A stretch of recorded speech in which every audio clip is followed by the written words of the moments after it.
Le président de la République poursuit sa visite d'État. Après Divo ce matin, le chef de l'État a mis le cap cet après-midi sur Lakota pour un autre meeting. Il a lancé aux populations un message de paix et de réconciliation. Première cotation de l'emprunt obligataire 2015-2025, satisfaction de la Direction générale du Trésor pour 120 milliards de francs CFA émis. La direction a réussi à mobiliser plus de 130 milliards de francs CFA. Les universitaires africains réunis ici en Côte d'Ivoire s'interrogent sur le rôle des alliances interethniques dans le renforcement de la paix et de la cohésion sociale. Chercheurs et enseignants d'université sont en réflexion. L'aéroport de Ouagadougou au Burkina Faso est fermé jusqu'à nouvel ordre. Une fermeture justifiée dans le cadre du déploiement de l'armée autour de la caserne du régiment de sécurité présidentielle. Bonsoir à tous, merci de regarder le journal de RTI 1. Le président de la République poursuit sa visite d'État entamée dimanche. Aujourd'hui, il était dans la région du Lodjibois. Après Divo ce matin, le chef de l'État a mis le cap cet après-midi sur Lakota pour un autre meeting. Il a lancé aux populations un message de paix et de réconciliation. Le président Alassane Ouattara a promis de poursuivre les travaux de développement, notamment le bitumage de l'axe Divo-Guitry, une voie de 90 km avec un coût de 50 milliards de francs CFA. Nous cédons à présent l'antenne à Abiba Dambele-Saoué pour le journal en direct de Daloa.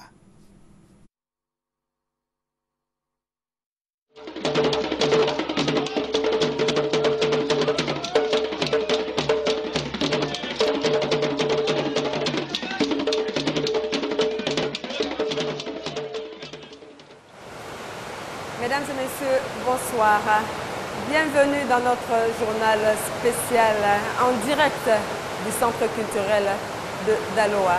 C'est la région du Lodjibois qui a accueilli le chef de l'État ce mardi. Le président Alassane Ouattara a reçu un accueil royal à Divo ce matin et à Lakota, la cité des éléphants, cet après-midi.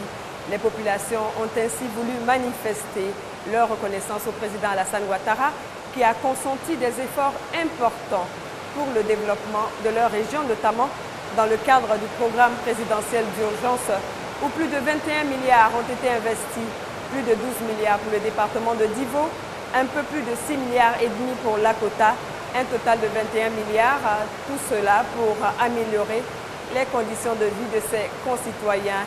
Le docteur Alassane Ouattara a également appelé ses frères et sœurs du Lodjibois au pardon et à la réconciliation.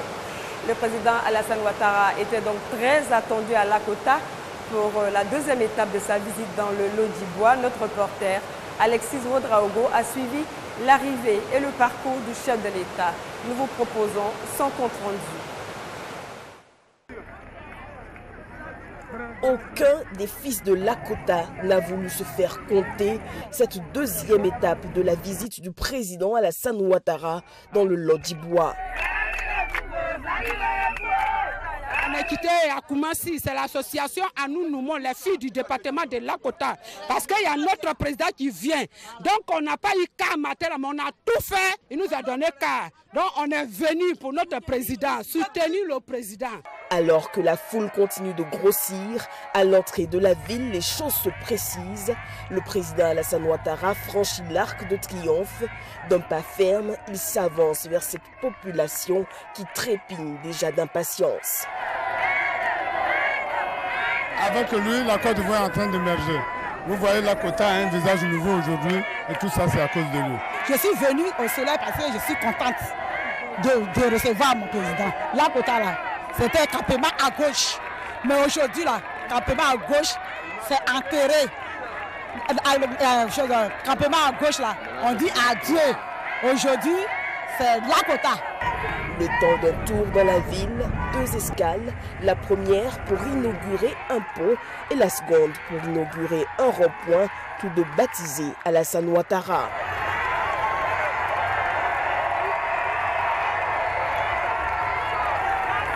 C'est tout de même quelque chose de très émouvant. D'abord le pont et puis cette place. Je me réjouis de cette marque de confiance. Et nous pensons que le maire fait un excellent travail et je voudrais le féliciter et dire que Lakota est en train d'être transformé grâce à son action et par conséquent toutes mes félicitations et mes remerciements au conseil municipal et à toute la population. Et félicitations à Patrick Hachi qui a été donc la personne qui a pu réaliser tout ça au nom du gouvernement. Dernier cap, le stade de Lakota, la place grouille de monde. Alassane Ouattara est accueilli avec chaleur. Dans la langue locale, Lakota lui dit « Ayo, Nuoya, bienvenue ». Je vous l'annonçais, nous sommes en direct d'Aulnois où il pleut très fort. Dans son adresse aux populations du Lodibois, lors de son meeting de Lakota, le président de la République a parlé de paix et de réconciliation. Il a rendu hommage aux chefs traditionnels et religieux pour leurs efforts auprès des populations pour le maintien de la paix. Il a fait également le point des investissements réalisés par le gouvernement dans cette région depuis 4 ans. Le Lodibois a bénéficié de 51 milliards de francs, dont 21 milliards dans le cadre du programme présidentiel d'urgence. Je vous propose un extrait constitué des paroles fortes du président de la République et c'était cet après-midi dans la cité des éléphants, Lakota. En effet, j'étais ici en 2010 à l'occasion de la campagne pour l'élection présidentielle et vous m'avez reçu avec le même enthousiasme. J'étais venu vous parler de mon programme de gouvernement et aussi des projets que j'avais pour notre beau pays. Aujourd'hui, je suis venu faire le point de ces projets et aussi vous parler de paix et de réconciliation. Je sais que cette région a souffert au moment des crises successives que notre pays a traversées. Je suis donc venu vous exprimer toute ma compassion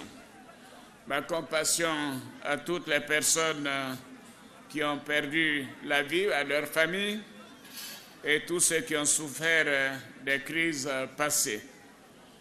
Je suis venu vous dire qu'en tant que président de tous les Ivoiriens, je tiens à ce qu'il n'y ait aucune distinction entre les ethnies, les régions et les religions, et que je ne ménagerai aucun effort pour une paix définitive dans notre chère Côte d'Ivoire. Je vous demande que nous puissions tous œuvrer à tourner le dos aux incompréhensions du passé et tout faire pour que les Ivoiriens se retrouvent et se rassemblent et que les affres du passé ne se reproduisent plus. Lakota est une ville carrefour et comme l'a dit le maire Sami, est une Côte d'Ivoire en miniature. Et je souhaite que le signal fort de cette rencontre de Lakota soit la volonté de tous les Ivoiriens de vivre ensemble. Je voudrais aussi vous dire qu'en réalité, cette visite nous permet de faire le point de ce que nous avons pu faire au cours de ces dernières années, mais je suis venu également rendre hommage aux chefs traditionnels, aux chefs de tribu, aux chefs de terre, aux chefs religieux. Et je vous remercie pour le travail important que vous avez fait pour la réconciliation et pour l'union des Ivoiriens. Le programme que je vous ai présenté est en bonne exécution. Nous avons déjà investi 51 milliards de francs CFA dans la région du Lodibois, dont près de 21 milliards dans le cadre du programme présidentiel d'urgence. Ces investissements ont porté sur tous les secteurs, notamment les travaux d'électrification, l'extension du réseau électrique dans la région, notamment dans le département de Lakota, l'extension du réseau d'eau potable dans la région avec la réparation de 400 pompes à motricité humaine et la réalisation de 40 forages. C'est par la capitale de la région du Lodibois, Divo, que le président de la République, Alassane Ouattara, a entamé sa visite d'État. Arrivé sous le coup de 11 h à Divo, c'est à un des accueils les plus chaleureux que le président ait eu. et ce, dès l'entrée de la ville jusqu'au lieu du meeting. Thomas Gessambi. C'est un président Alassane Ouattara, visiblement heureux et rempli d'énergie à revendre, qui arrive en fin de matinée à l'héliport de Divo, chef-lieu de région du Lodjibois. Une joie qu'il ne s'empêche de partager dès son arrivée. Nous venons d'arriver à Divo, dans le Lodjibois. On est très heureux d'être là. Et nous allons tout à l'heure rencontrer la population et continuer de passer le message de paix et de réconciliation. Et dans l'après-midi, nous serons à Lakota.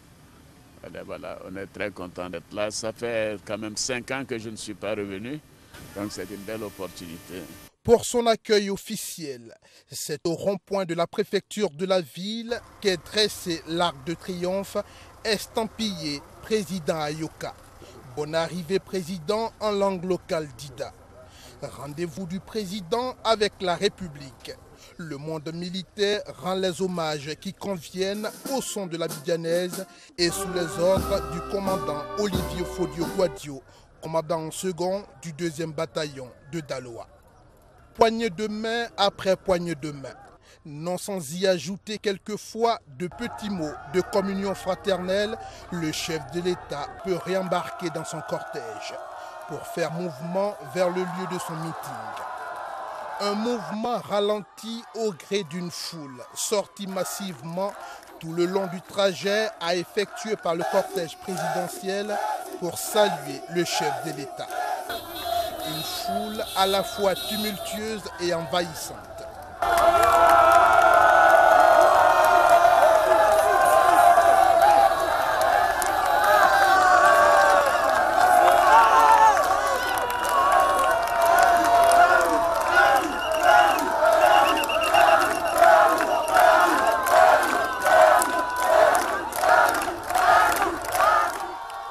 Avec maestria, le cortège peut avancer, permettant au président de la République de répondre avec beaucoup de joie à tous ses concitoyens.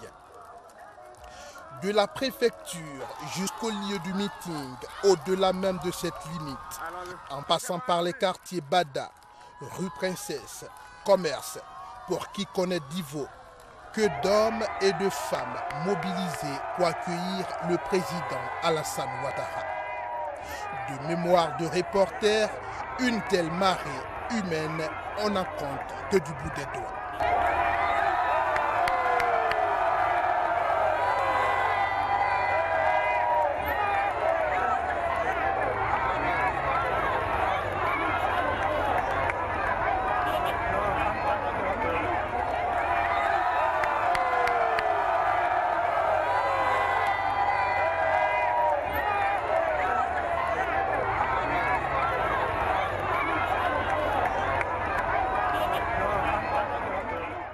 Alors qu'on la croyait essorée et réduite par le soleil ardent qui a brillé sur Divo ce mardi, que non, le président est attendu par une autre foule tout aussi impressionnante pour l'accompagner à l'inauguration du boulevard central de Divo qui porte désormais son nom.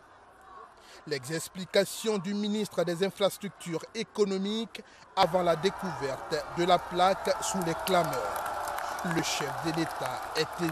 Je remercie le conseil municipal, le conseil régional et tous les cadres, toutes les populations de Divo de nommer ce boulevard après moi. C'est un très grand honneur et je suis très ému et merci à tous. Par la marche, le boulevard 2x3 voies, une des fiertés de Divo, est emprunté par le président de la République. Impétueuse jusqu'à la fin aura été cette foule immense, telle des vagues de mer, pour communier avec le président Alassane Ouattara à Divo. De belles images de la totale communion entre le président Alassane Ouattara et les populations de Divo. Le président de la République a lancé un message de réconciliation et de paix nécessaire au développement de la Côte d'Ivoire. Compte rendu, Jérôme Kofiabo. Une exultation particulière exprimée par les populations de Divo en réponse à un fait tout aussi particulier devant le chef de l'État accueilli avec ferveur sur son lieu de meeting. Le président Alassane Ouattara en visite d'État à Divo, la première d'un président de la République dans cette localité. Que d'honneur suffisant en vue de la justification de cette mobilisation qui, pour ces populations du Lodjibois, constitue à n'en point douter un signal fort pour sceller la concorde avec leur illustre hôte. Votre visite, Monsieur le Président, revêt pour nous un caractère historique, mettant ainsi fin, oui, à un long silence de la République à notre endroit. Monsieur le Président, vous permettez à nos concitoyens de s'abreuver au maximum de vos conseils, de vos ambitions pour la construction d'une nation unie et solidaire. En réagissant aux différentes préoccupations, le président de la République, Alassane Ouattara, a réaffirmé sa détermination à poursuivre ses actions pour le bonheur des Ivoiriens. Notre ambition est de développer le département de Divo et toute la région, toute cette belle région. Et je peux vous dire que nous avons déjà investi plus de 51 milliards de francs CFA dans la région du Lodjibois. Nous allons poursuivre ces travaux et nous allons les intensifier. Nous prévoyons d'ailleurs de lancer un nouveau programme d'investissement dans la région du Lodjibois. Cela nous permettra, dès 2016, de faire en sorte de démarrer le projet structurant d'approvisionnement en eau potable des villes de Divo et de Lakota, ainsi que des localités environnantes. Et ce projet est financé par l'Exim Bank de l'Inde et va nous coûter 38 milliards de francs CFA. Oui, les travaux vont durer 24 mois et cela permettra de régler de manière définitive les problèmes d'eau potable dans la région. C'est une promesse que je fais et que nous allons tenir. Nous prévoyons également la construction d'unités de traitement et de production d'eau dans les villes de Lakota et de Guitry. Et le coût de ce projet est estimé à 3 milliards de francs CFA. Dès le début de l'année prochaine, nous allons procéder au bitumage de la route Divo-Guitry, côtière. Voilà. Donc, 90 km pour un coût de 50 milliards de francs CFA. Oui, c'est un projet, je sais, qui tient à cœur à toutes les populations ici. À Divo comme partout où il est passé, le chef de l'État a encore rassuré les jeunes s'agissant de la création d'emplois pour leur avenir. Notre jeunesse a besoin qu'on s'occupe mieux d'elle. Oui, au lieu de manipuler la jeunesse comme certains politiciens ont pris l'habitude de le faire, moi je viens vous dire, chers jeunes, que je vais vous créer des emplois. Je vais vous créer des emplois. Oui, et c'est pour cela que nous avons mis en place un ministère délégué auprès du président de la République pour montrer l'importance que nous attachons à ce problème. Et également, le ministre a mis en place un programme qui s'appelle Agir pour les jeunes. Ce programme a déjà été lancé ici à Divo et a financé de nombreux projets, je crois pour une somme d'à peu près 90 millions de francs CFA. Je voudrais donc demander aux jeunes de s'approprier ce programme qui leur permettra d'avoir des emplois, d'avoir des micro-projets et de s'occuper d'eux-mêmes, de leur famille et même de leurs parents, et de renoncer à la violence. Le développement d'un pays, cela ne peut se faire sans la paix. Le président Alassane Ouattara, le sachant, s'est une fois de plus affirmé en défenseur de la paix, citant l'appel de Daoukro en exemple pour rendre encore hommage à son aîné Henri Konan Bédié. Et à ma qualité de président de tous les Ivoiriens, je puis vous assurer que je ne ménagerai aucun effort pour que la paix soit définitive dans toutes les régions de la Côte d'Ivoire et sur l'ensemble du territoire ivoirien. Si j'insiste sur le climat de paix, c'est parce que nous voulons que la Côte d'Ivoire continue de progresser, d'aller de l'avant. Et en cela, je voudrais rendre encore un hommage spécial à mon aîné, le président Henri Konan Bédié, pour l'appel de Daoukro qui nous permet de voir l'avenir avec sérénité. Grâce à l'appel de Daoukro, à l'engagement du président Henri Konan Bédié, nous savons que la Côte d'Ivoire est engagée sur le chemin de la paix, du développement et du bonheur pour tous. À l'instar des autres régions, Divo ne s'est pas privé des échanges de dons. Les populations du Logui-Bois ont offert au chef de l'État ainsi qu'à son épouse Dominique Ouattara des tableaux décoratifs et des objets d'art, symboles du pouvoir, sans compter des vivres.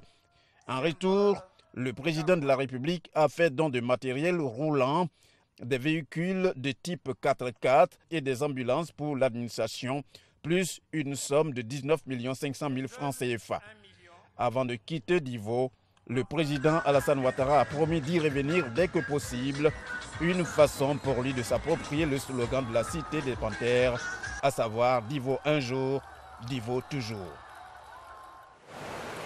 Dans le cadre de cette visite mémorable dans les régions du Haut-Sassandra, du Go et du Lodjibois, le président Alassane Ouattara, après son meeting d'hier au stade Biakaboda de Gagnoa, a procédé à la mise sous tension du quartier d'Elbo, qui compte plus de 20 000 âmes. Coût du projet, 900 millions de nos francs. Reportage connu par Gassoro.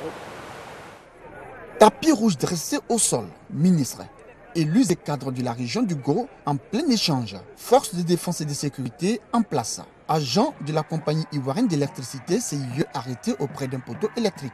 Nous sommes au quartier d'Elbo de Gagnoa.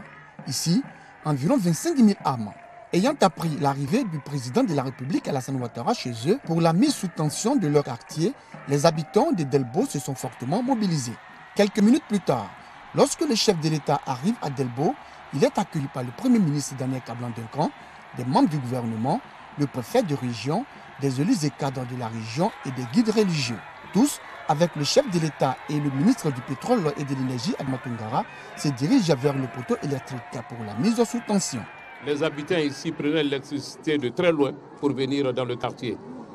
Mais en donnant l'électricité cet après-midi aux habitants de ce quartier important de Gagnoa, nous allons coupler avec le programme l'extension de ce quartier, le programme électricité pour tous, qui permettra aux habitants de ne payer que 1 000 francs pour faire le branchement et l'abonnement pour l'électricité. 900 poteaux électriques, dont 890 avec des lanternes ont été plantés selon le ministre Adama Toungara. Et 6 km de lignes de moyenne tension, 3 km de lignes de basse tension ont été réalisés pour un coût global de 900 millions de francs CFA. De quoi réjouit le président de la République. Belle réalisation. Félicitations au gouvernement, au ministre Adama Toungara, au Premier ministre. Nous sommes très heureux pour cette population. C'est une très très bonne chose. Le chef de l'État a par la suite appuyé sur l'interrupteur et la lumière fut au grand bonheur des habitants du quartier de Delbo, mais aussi des élus et cadres de la région. Nous avons couru derrière ce moment. Par la grâce de Dieu, c'est arrivé aujourd'hui. On ne peut que exprimer notre gratitude, notre reconnaissance au président de la République. Nous n'allons plus utiliser les lampes, les bougies, les torches. Nous sommes très contents. Après ce geste du chef de l'État qui vient soulager et donner de la joie aux habitants de ce quartier, le président Alassane Ouattara a pris un bain de foule avant de prendre congé des populations. Toujours à Gagnoa, le président de la République a échangé hier lundi avec les cadres, les élus, les chefs traditionnels, les religieux de la région du Gao. C'était à la préfecture de Gagnoa, l'occasion pour le président Alassane Ouattara de réaffirmer son ambition de réconcilier les Ivoiriens. Le compte-rendu est signé à Ouattouri. La région du Gao bien décidée à prendre le train de l'émergence qui a marqué un arrêt à Gagnoa. Elle veut ainsi prendre toute sa place aux côtés du chef de l'État qui a engagé de grands chantiers pour faire de la Côte d'Ivoire un pays moderne et développé. Les cadres, les élus, les chefs traditionnels et religieux sont venus transmettre au président de la République Alassane Ouattara les aspirations des populations du Gao et exprimer leur volonté d'aller à l'apaisement et à la réconciliation. Pour le chef du village de Godélilié, chef du canton Guébié et porte-parole Gadji Dagbo Joseph, si la crise post-électorale a laissé dans la conscience des Ivoiriens des blessures profondes et occasionné une souffrance morale, les populations du Go sont aujourd'hui déterminées à tourner cette page sombre de l'histoire de la Côte d'Ivoire. Vous avez devant vous, Monsieur le Président de la République, les parents de tous ceux qui, originaires de Gagnoa, ont, de près ou de loin, par action ou par omission, sémé la désolation, la peine, la souffrance dans notre pays au cours de la triste période qui est désormais derrière nous. Nous nous prosternons devant vous, mais surtout devant la République, devant la nation tout entière et tous ceux qui aiment notre pays. Excellence, Monsieur le Président de la République, nous demandons pardon à la nation, aux Ivoiriens.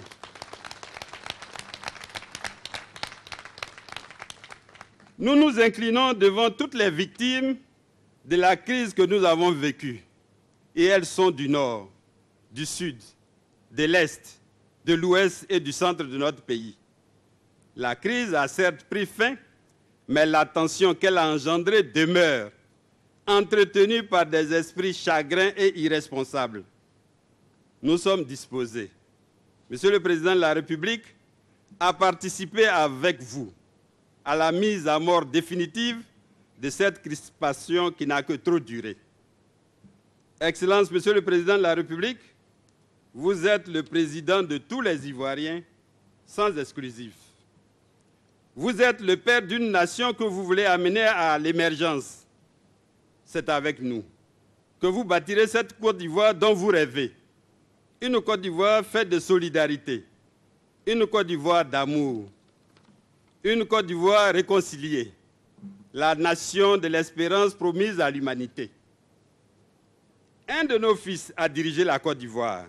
À l'arrivée, les choses ne se sont pas passées comme nous l'aurions désiré et voulu. Le canari que le peuple lui a confié s'est cassé, privant la multitude du bonheur qu'elle espérait.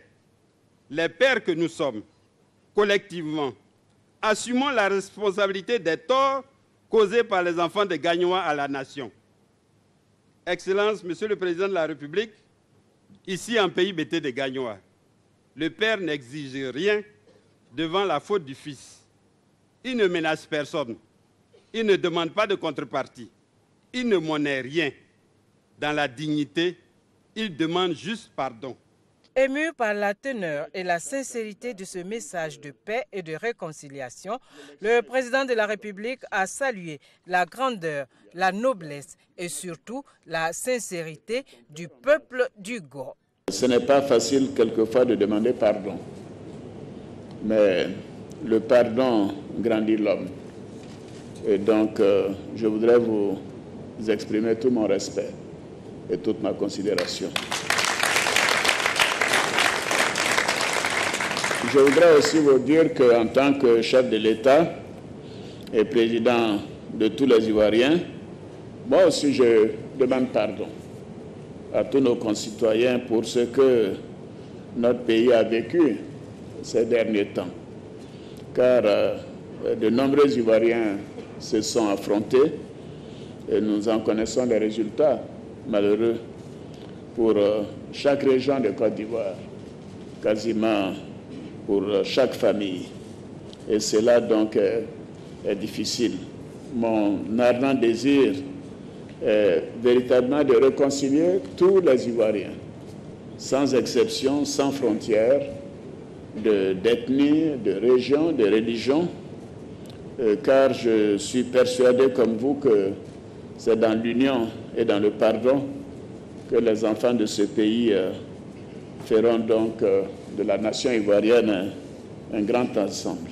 La Côte d'Ivoire doit faire en sorte de surmonter ses douleurs, ses souffrances. Je sais que ce n'est pas facile. Ce n'est pas facile et certainement beaucoup d'entre nous avons été blessés d'une manière ou d'une autre. Et vous savez, quelquefois la blessure psychologique est pire que la blessure physique. Et beaucoup d'entre nous avons souffert cela.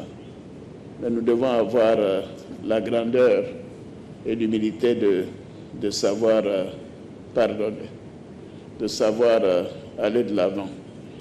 Et moi, je voudrais vous remercier du message que vous venez de lancer. Et je souhaite que tous les Ivoiriens entendent ce message que vous venez de lancer à l'endroit de tous nos concitoyens.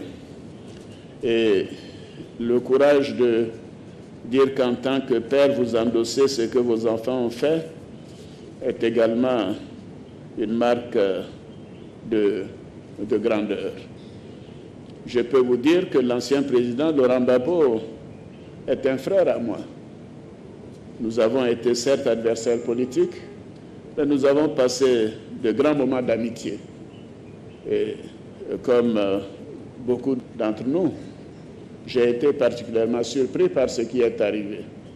Mais je ne voudrais pas réouvrir cette page qui crée beaucoup de souffrance et de douleur au peuple frère de Gagnoa. Mais je voudrais vous dire que, en tout cas, nous devons tout faire pour que cela ne se reproduise plus.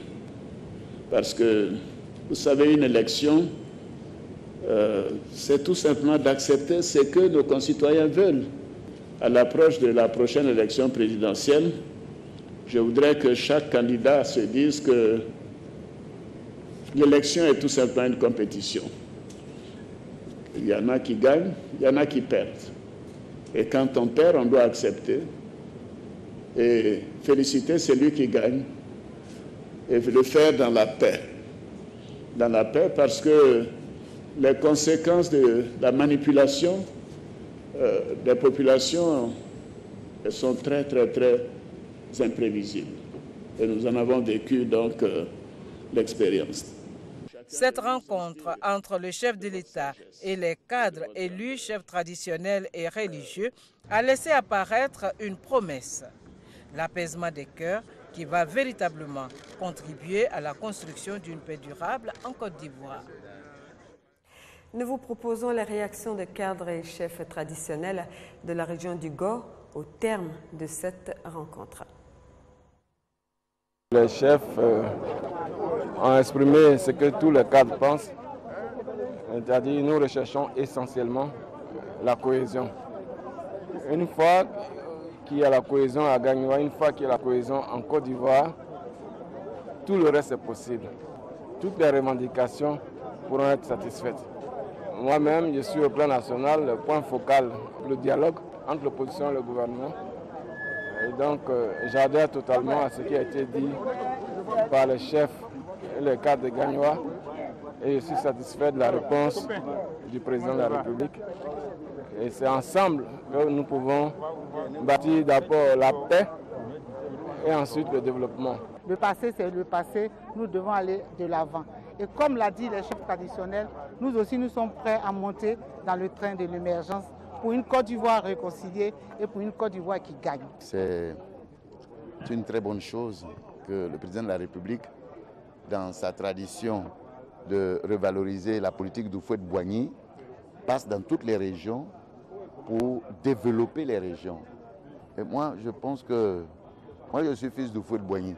Donc, celui qui travaille selon le plan de mon père, je suis derrière lui. Donc, je suis venu pour le soutenir, pour le développement de la région de Gagnoa. L'espoir est permis, celui de la paix, celui de la réconciliation et celui du développement. Car sans paix, point de développement. Et puis, nous, chefs traditionnels, nous sommes comblés par cette visite-là, parce que cela nous apporte non seulement le confort moral de par sa présence, mais le développement. Et nous sommes fiers et heureux de l'accueillir chez nous. Nous sommes très heureux de venir ici pour voir le président, mais la population d'Oumé me charge de dire au président de la République de Côte d'Ivoire de venir à Oumé. Parce que depuis 3 mois, nous sommes à pied d'œuvre pour attendre le président. Nous avons besoin du président de la République à Oumé. On demande au président de la République de se considérer comme fils de Gagnoa et que le peuple de Gagnoa n'a rien contre lui. Au contraire, le peuple a souhaité à plusieurs reprises qui viennent à Gaïwan et il a réalisé sa promesse. En venant ici, c'est avec joie que nous l'avons accueilli.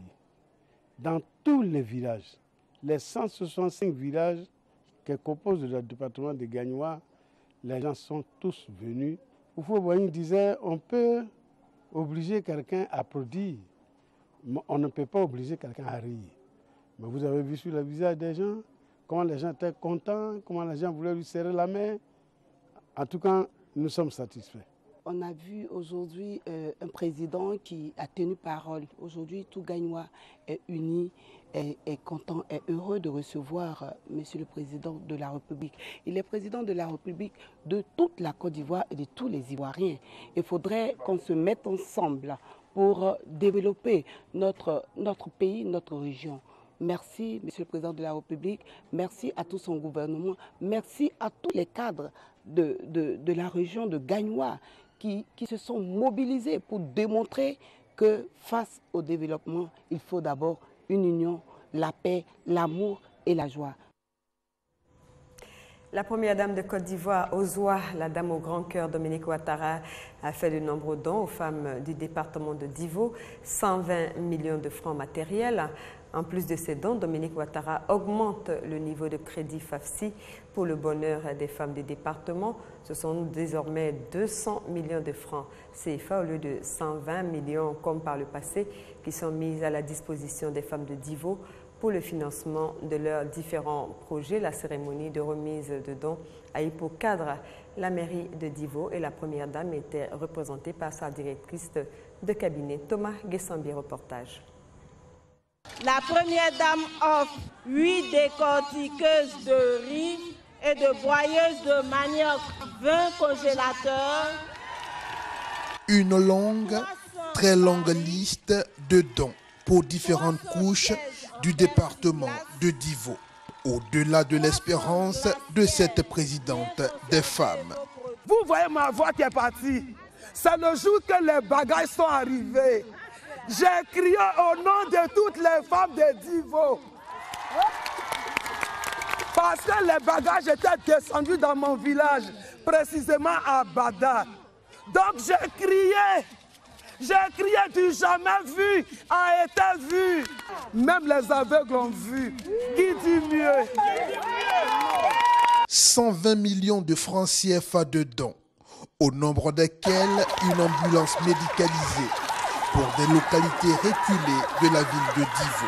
200 millions de francs CFA de fonds d'appui aux femmes, à un taux d'intérêt presque nul. C'est en fille de la région que Patricia Sylvie Yao, représentant la première dame de Côte d'Ivoire donatrice, s'est adressée aux siens.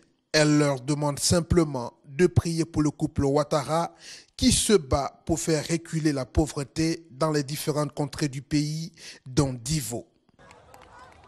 Il faut, mes chères sœurs de Divo, que vous priez pour ce couple, que vous priez pour le président de la République, que vous priez pour sa femme, que Dieu leur donne la santé, que Dieu leur donne longue vie, pour que le travail qu'ils ont commencé, ils puissent l'achever. N'est-ce pas, chères sœurs? Pour la seule région du Lodibois, ce sont au total 500 millions de francs CFA de fonds d'appui aux femmes. Les jeunes au cœur de l'action gouvernementale. Pour eux, le projet Agir pour les jeunes a été initié en vue de soutenir les projets porteurs d'avenir. Le ministre Sidi Touré était à Gagnoa avec une enveloppe de 127 millions pour les jeunes. Alexis Oudraogo, reportage. De l'amertume, des remords, des regrets. Quand ils ont lancé le projet, ils n'étaient pas intéressés. C'est un ami qui m'avait appelé, m'a dit que monsieur Timothée, il y a un projet qui est arrivé, allons on va le faire. Il a informé aussi mes amis, ils disent que ça là, nous, on n'a pas le temps. Nous, on ne peut pas aller là-bas. Raison pour laquelle notre chiffre n'a pas été élevé.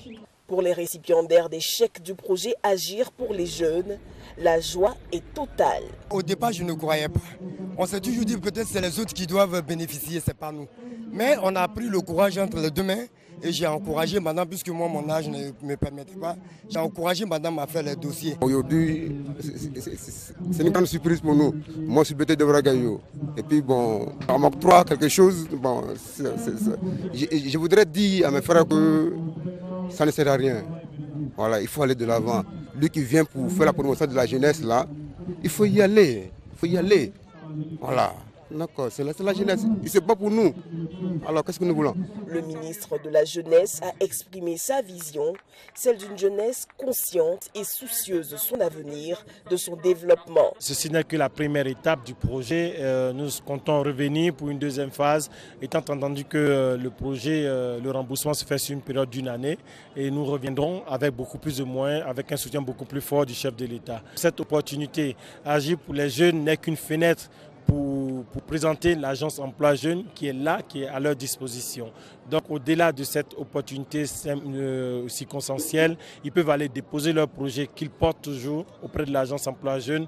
D'autres modalités de financement existent au sein de l'agence emploi jeune, il faut qu'ils y aillent. Plus de 127 millions de francs CFA ont été distribués à ces jeunes gens de la région. Nous sommes en direct de la ville de Daloa. Et bien dans la ville de Daloa, le PPU est visible à travers divers projets, notamment dans le domaine de la salubrité, de l'électrification, des routes et de l'eau. Mais le paradoxe est que malgré plus de 10 milliards d'investissements, les besoins sont encore nombreux dans ces mêmes domaines. Ici, les populations ont grand espoir que ces problèmes trouvent solution avec le président Alassane Ouattara. Regard sur cette ville considérée comme la capitale du centre-ouest avec Eugène Atoubé. Daloa, ville séduisante hier, est aujourd'hui une ville qui dévisse sur son passé. La cité des Antilopes est malade d'une grande partie de sa voirie. Dans plusieurs quartiers, les rues sont dégradées à l'extrême et les populations souffrent de cette situation. Les automobilistes respectent, les populations grognent et espèrent pour Daloa un bien meilleur visage. L'arrivée du président, si vous pouvez essayer de venir en aide un peu pour la population, surtout pour les chauffeurs de taxi, ça leur nous plaît beaucoup. Quand un client nous dit de lui déposer à domicile, souvent on arrive, on voit la maison, mais on ne peut pas totalement rentrer parce qu'il n'y a pas de route. Au centre-ville, c'est parce que le président est arrivé que certains trous ont été refermés. Pour une ville comme Daloa qui semble être, je crois, la troisième ville de la Côte d'Ivoire, c'est inacceptable. Il n'y a pas que des routes poussiéreuses ou impraticables à Daloa. Il y en a de belles, bitumées et propres, livrées aux populations, dans le cadre de travaux d'urgence exécutés par le PPU, le programme présidentiel d'urgence. D'autres artères de la ville, même si le nombre de kilomètres à bitumer n'est pas connu, seront revêtues de bitume. Au titre du projet d'urgence de développement des infrastructures routières dans la région du Haut-Sassandra. Avec l'arrivée du président, il y a de l'espoir. Nous, les riverains même de la ceinture, on souhaiterait vraiment que la ceinture soit bitumée. Parce que le bitumage de la ceinture était prévu depuis 1967, lors de la fête tournante de l'indépendance à Daloa. Nous sommes vraiment fiers et contents parce que le PPU va nous aider à booster le développement de Daloa, tant sur le plan de l'eau potable que sur le plan de l'électricité. C'est les équipements de base dont a besoin toute population. La voirie en terre est en train d'être ouverte pour accéder à ces différents quartiers. Les ponts vont se construire et cela est en train de se faire à la grande joie des populations. Ce projet de développement des infrastructures routières, dont l'achèvement est prévu pour fin septembre de cette année, a nécessité 9 milliards 463 millions de francs CFA. Un grand bénéfice pour les populations et autant pour le conseil municipal de Daloa. C'est que dans cette localité, la population croît à un rythme rapide et les nouveaux quartiers se multiplient, avec leurs besoins de commodités et d'infrastructures socio-économiques, notamment l'eau et l'électricité. On souffre même, il n'y a pas d'eau ici, mais souvent même, on quitte jusqu'à là-bas, mais il y a problème de l'eau ici. Si nous avons 3 à 4 de ça, nous sommes beaucoup satisfaits. Présentement, tous les puits sont sèches. On est forcé de s'aligner ici, du matin 6 h jusqu'à la nuit. Des besoins toujours nombreux et encore des attentes, alors que Cette pompe au quartier abattoir de Daloa est l'une des dernières réalisations du PPU, intégrant des travaux de construction d'ouvrages de desserte en eau potable dans la région du Haut-Sassandra, pour plus de 1,740 milliards de francs CFA. Dans le domaine de l'électricité, ce sont environ 1,255 milliards de francs CFA investis. Les travaux sont terminés. Ils ont porté sur le renforcement du réseau haute et basse tension, ainsi que l'électrification de plusieurs villages dans la région. À Daloa-Ville, le quartier millionnaire a bénéficié de l'extension. Reste le tour d'autres quartiers où la fraude sur l'électricité s'est durablement établie. Pour avoir courant, peut-être que si comptait, tu peux avoir plusieurs personnes dessus. Et courant le soir, tu vois qu'un peu là, on dirait qu'il braise. On a problème de courant. Nos maris, ils ont des compteurs là, en ville là. Et à l'aide des bois, on tue les courants, les fils jusqu'à chose à domicile. Donc souvent même là, on n'arrive même pas à avoir du courant chez nous. On est obligé d'utiliser les choses, les torches là, pour voir clair. Souvent même pour que les enfants étudient, c'est un problème. La ville est émergente, mais tous ces quartiers doivent être au même niveau de développement, notamment les équipements de base que sont l'eau, l'électricité, ainsi que tout ce qui est scolarité, c'est-à-dire on a besoin de cantines scolaires, on a besoin d'écoles primaires, on a besoin de centres de santé, on a besoin de commissariats, bref, tous les équipements de base dont on a besoin, j'allais dire quelque part là, c'est important pour nous que nous puissions le demander très clairement au président. Le maire de Daloa est un homme heureux aujourd'hui pour tout ce que la cité des Antilopes aura obtenu du président de la République à travers le programme présidentiel d'urgence. Et il nous doute aussi les populations de tous les départements qui composent la région du Haut-Sassandra. À ce jour, ce sont plus de 14 milliards 546 millions de francs CFA qui y ont été investis pour le bonheur des populations. Demain, Daloa sera à l'honneur. Le chef de l'État va procéder à la mise sous tension du quartier Orly avant d'animer son meeting de clôture au stade municipal. Suivront la conférence de presse à la résidence du président de la République et le conseil des ministres à la préfecture. Le départ du président de la République, William Sokro, est prévu aux alentours de 18h. C'est la fin de ce journal spécial. Merci de l'avoir suivi. À vous Marie-Laure, à vous le studio. À très bientôt. Merci Abiba Dambélé Saoué. Voilà, le président de la République achève donc sa visite d'État dans le Logui-Bois, le Go et le Haut-Sassandra demain par un meeting à Daloa. Direction à présent la bourse régionale des valeurs mobilières d'Abidjan où s'est déroulée la première cotation de l'emprunt obligataire du TPCI, 5,99% 2015-2025. Satisfaction de la Direction générale du Trésor et de la comptabilité publique pour 120 milliards de francs CFA émis sur le marché financier régional. La direction a réussi à mobiliser plus de 130 milliards de francs CFA comme nous l'explique Juliette Ouéa. Satisfaction ce mardi 29 septembre lors de la première cotation de l'emprunt obligataire TPCI 5,99% 2015-2025. En effet, cet emprunt émis sur le marché financier régional de l'Union économique et monétaire ouest-africaine a permis au Trésor public ivoirien de mobiliser la somme de 133,3 milliards de francs CFA sur 120 milliards escomptés, soit un taux de réalisation d'environ 111,06%. La cérémonie de ce matin a pour but de permettre à ceux qui, à l'origine, n'ont pas pu souscrire au titre, de pouvoir le faire sur le marché secondaire, ce qu'on appelle le marché de l'occasion. Lorsque nous faisons l'émission, des souscriptions sont faites. Cette émission a été faite depuis mai. Certaines personnes n'ont pas pu souscrire. À travers l'introduction en bourse, nous permettons à ceux qui n'ont pas pu le faire de pouvoir acheter ou vendre, si le cas échéant, les titres sur le marché secondaire. Ça fait le 18e emprunt de Côte d'Ivoire, et sur le marché, la Côte d'Ivoire a levé aujourd'hui 70% des ressources levées par les États. Donc c'est vraiment une très grande satisfaction pour nous. Ça montre que la Côte d'Ivoire utilise à bon escient le marché financier régional. Avant la cotation de ce mardi, l'émission de cet emprunt s'est déroulée du 14 avril au 7 mai dernier et les ressources obtenues vont permettre à l'État ivoirien de financer les investissements prévus au budget de l'année 2015. Budget qui, revu à la hausse, est passé de 5 014 milliards à 5 196 milliards de francs CFA. La Côte d'Ivoire est présente au Salon international de tourisme et de voyage de Paris en France.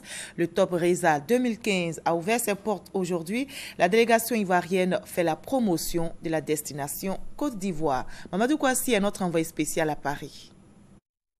C'est parti pour la 37e édition du Salon international du tourisme et du voyage de Paris, dénommé IFTP Top Reza. Un véritable marché où plus de 33 000 professionnels du secteur vont échanger sur leurs expériences. Mais le Salon Top Reza est également un espace d'exposition des atouts touristiques dont regorge chaque nation. Et cette année, la Côte d'Ivoire a voulu se donner une belle visibilité avec le plus grand stand africain. Faire mieux connaître notre belle destination qui est la Côte d'Ivoire. Forcément, on travaille sur plusieurs niches. Il y a le balnéaire, on travaille beaucoup sur l'écologique, on travaille sur le tourisme culturel, le tourisme religieux, l'agro-tourisme. Et vous voyez derrière moi le chocolatier qui est en train de travailler le cacao de Côte d'Ivoire. Donc vraiment la Côte d'Ivoire est un pays qui est riche au niveau touristique et ce salon nous donne l'occasion de changer et de vendre les différents produits de la Côte d'Ivoire. Le ministre ivoirien du Tourisme soutient également que les actions sont en vue de renforcer les acquis du secteur. Cette année, plusieurs structures locales accompagnent Côte d'Ivoire Tourisme dans cette campagne de promotion de la destination Côte d'Ivoire. À Grand Bassam, on vend la mer, on vend les produits de la mer, on vend le tourisme et loisirs. Donc c'est un peu notre force, surtout que Bassam fait partie du patrimoine de l'UNESCO. Pour cette première journée, le stand ivoirien est pris d'assaut par de nombreux visiteurs. Chacun vient déguster le chocolat ivoirien. Même le ministre français du Tourisme n'a pas résisté à la saveur du chocolat ivoirien. Il est délicieux. Le plus difficile, c'est de résister à la tentation. Hein? Oui, merci. Mais on va essayer d'être raisonnable aujourd'hui. Monsieur le ministre, merci de votre visite. Côte d'Ivoire is back sur le plan du tourisme international. Le nombre de 500 000 touristes fin 2015 est largement dépassé depuis le premier trimestre 2015. Mais pour maintenir le cap, ce salon international de tourisme de Paris permettra à Côte d'Ivoire Tourisme et à ses partenaires locaux de renforcer les liens de coopération avec d'autres structures internationales afin de promouvoir davantage la destination Côte d'Ivoire. Et c'était Mamadou Kouassi depuis Paris. Nous partons à présent en Italie pour le Forum Expo Milan 2015 qui se poursuit. La Côte d'Ivoire qui participe à cette exposition organise depuis hier un forum. C'est le Forum Ivoiro-Italien. L'objectif est bien sûr de promouvoir la destination Côte d'Ivoire et d'attirer les investisseurs. Le témoignage de Jean-Jacques Amiala.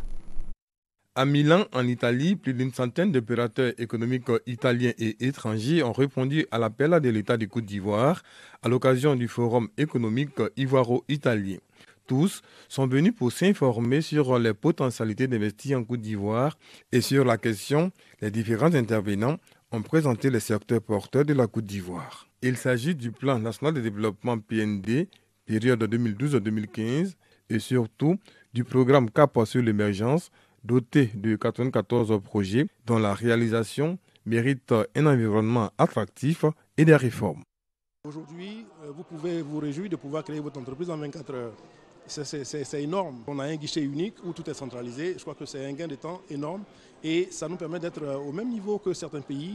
De bons points qui ont amené les investisseurs italiens à s'intéresser à la destination Côte d'Ivoire. Nous travaillons avec l'Afrique depuis 90 ans à peu près et en particulier dans l'Afrique de l'Est. Nous sommes donc très intéressés à cette vive réaction de l'Afrique de l'Ouest. On a vu des projets qui ont été présentés aujourd'hui et donc on est en train de réfléchir sur les opportunités qu'on espère pouvoir recueillir comme investisseurs italiens. Présent à la cérémonie d'ouverture, le représentant de l'État s'est voulu rassurant. La Côte d'Ivoire veut s'inspirer du modèle italien basé sur le développement des petites et moyennes entreprises PME. Malgré la crise, un certain nombre de difficultés pour faire les équilibres macroéconomiques, l'Italie vit parce que ses PME sont là. Et c'est ce modèle-là que la Côte d'Ivoire a choisi. Et c'est pour cela que nous invitons à venir investir en Côte d'Ivoire. Pour soutenir l'économie ivoirienne, le forum donne 2 jours aux investisseurs italiens pour traduire leurs intentions en projet. Objectif, améliorer le rang de l'Italie qui occupe la 11e place des investisseurs européens en Côte d'Ivoire. Les universitaires africains réunis ici en Côte d'Ivoire s'interrogent sur le rôle des alliances interethniques dans le renforcement de la paix et de la cohésion sociale. Chercheurs et enseignants d'université sont en colloque, 2 jours de rencontre pour échanger sur l'intérêt de ces alliances interethniques. Yasmine Kanga, Serge Koléa. Si les alliances interethniques et les parentés à plaisanterie étaient bien utilisées, l'Afrique connaîtrait moins de conflits.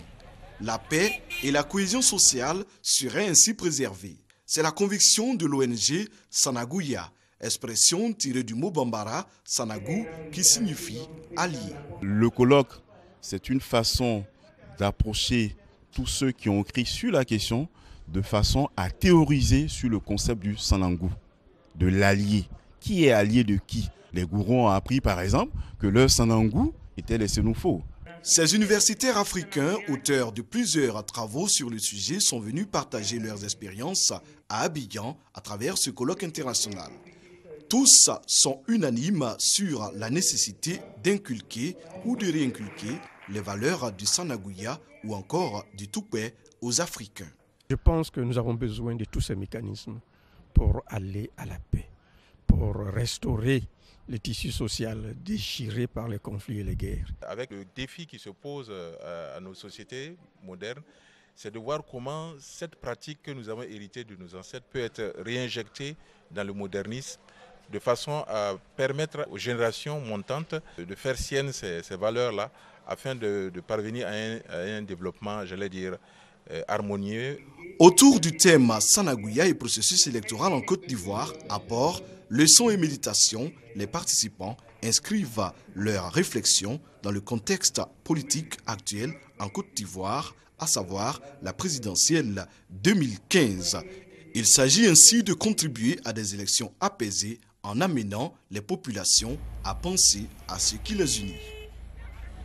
Une délégation de l'opération des Nations Unies en Côte d'Ivoire au siège de la CEI à Cocody. La délégation conduite par la représentante spéciale du secrétaire général de l'ONU a eu une séance de travail avec le président de la commission électorale indépendante. Aïchatou Mindaoudou se dit rassuré par la CEI, nous explique Hamza Diaby.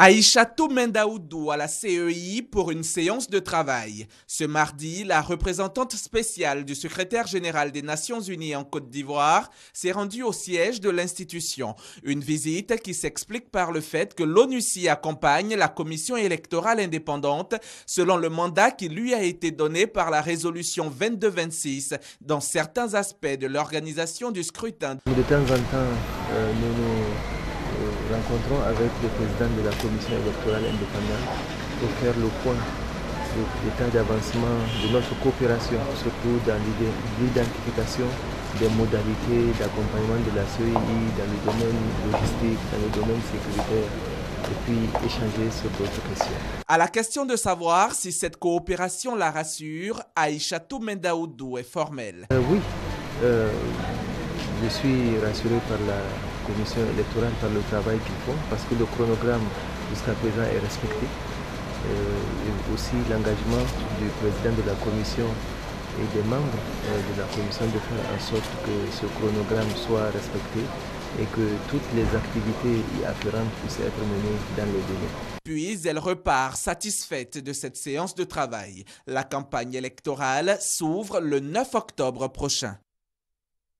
Une délégation du RHDP en mission dans le département de Sikensi, les émissaires du Rassemblement des Oufouettistes pour la démocratie et la paix ont invité la population à adhérer à la vision de développement du candidat Alassane Ouattara. Le reportage de Sidonie Davila. 3 émissaires du Rassemblement des Oufouettistes pour la démocratie et la paix RHDP chez le peuple à Bidji. Il s'agit pour Begré Mambé, Sissé Bakongo et Amontano de présenter la vision du candidat du RHDP au peuple à Bidji pour les 5 années à venir. Pour ces émissaires, le développement de toutes les régions de Côte d'Ivoire est une préoccupation pour leur candidat. Je suis venu annoncer quelques engagements du candidat et leur dire qu'ils connaissent Ado, ce que Ado dit, Ado le fait. Est-ce que je peux dire que Sikensi aime Alassane? Est-ce qu'on doit oublier Sikensi? Comme on ne doit pas oublier Sikensi, c'est pourquoi, quand il sera réélu, il faut que Sikensi soit à côté, vous dites, président, on est là. Venu de 13 villages de la région, le peuple abigui dit avoir saisi le message et se dit prêt à accompagner le candidat du RHDP, Alassane Ouattara, pour sa réélection. Car pour eux, ils présentent le meilleur profil pour le développement de leur région, vu les nombreux projets déjà réalisés. Nous savons et nous voyons ce qui se construit sous l'égide du président de la République, son Excellence Alassane Ouattara. Faut-il encore, ou est-il besoin de vous demander de bien vouloir traduire avec des mots justes notre considération et notre envie de le voir fouler du pied le sol de Sikensi. Cette rencontre a été aussi l'occasion pour les populations de faire des requêtes auprès des émissaires du RHDP, notamment la réalisation des infrastructures sanitaires et routières et d'autres projets de développement dans leur région. Les femmes s'engagent pour l'élection présidentielle d'octobre prochain. Pendant 10 jours, elles vont recevoir chacun des candidats en lice pour échanger avec eux sur leur vision pour la Côte d'Ivoire. Voter en se basant sur les projets des candidats, porter la voix des sans-voix et présenter l'engagement des femmes pour des élections apaisées sont entre autres les objectifs de ce forum et c'est une initiative des femmes leaders de Côte d'Ivoire. En santé, ce mardi 29 septembre est consacré à la Journée mondiale du cœur en Côte d'Ivoire. Cette journée est célébrée par la Fondation des maladies du cœur. Cette fondation a organisé une journée dénommée la fête du sport à l'INGS de Makori et l'objectif est affiché, inciter les populations à la pratique régulière des activités sportives afin de se maintenir en bonne santé. Et en bref, le directeur général des cultes a annoncé hier le retour des pèlerins ivoiriens du Hajj 2015. Le premier vol arrive à 3 h du matin et des dispositions particulières ont été prises pour leur accueil. Nous y reviendrons dans nos prochaines éditions. Hors de la Côte d'Ivoire, au Burkina Faso, le bras de fer se durcit avec le RSP. La situation est tendue, plus particulièrement autour du camp où sont retranchés les soldats de l'ex-régiment de sécurité présidentielle hostile au désarmement. Plusieurs tirs à l'arme lourde ont été entendus. L'état-major général des armées donne encore une dernière chance aux irréductibles pour se rendre. Le général Diendéré demande à ses hommes de déposer les armes pour éviter un bain de sang. Par ailleurs, l'aéroport de Ouagadougou a été fermé jusqu'à nouvel ordre. Une fermeture justifiée dans le cadre de ce déploiement de l'armée autour de la caserne du régiment de sécurité présidentielle. C'est ici que l'on s'arrête pour ce 20h. Retenez que le président de la République achève sa visite d'État dans le Logui-Bois, le Gor et le Haut-Sassandra demain par un meeting à Daloa. Mais ne décrochez surtout pas, car après ce journal, vous aurez la rencontre du président de la République avec les chefs traditionnels de Gagnoa en édition spéciale sur RTI1. Merci à vous tous de votre aimable attention.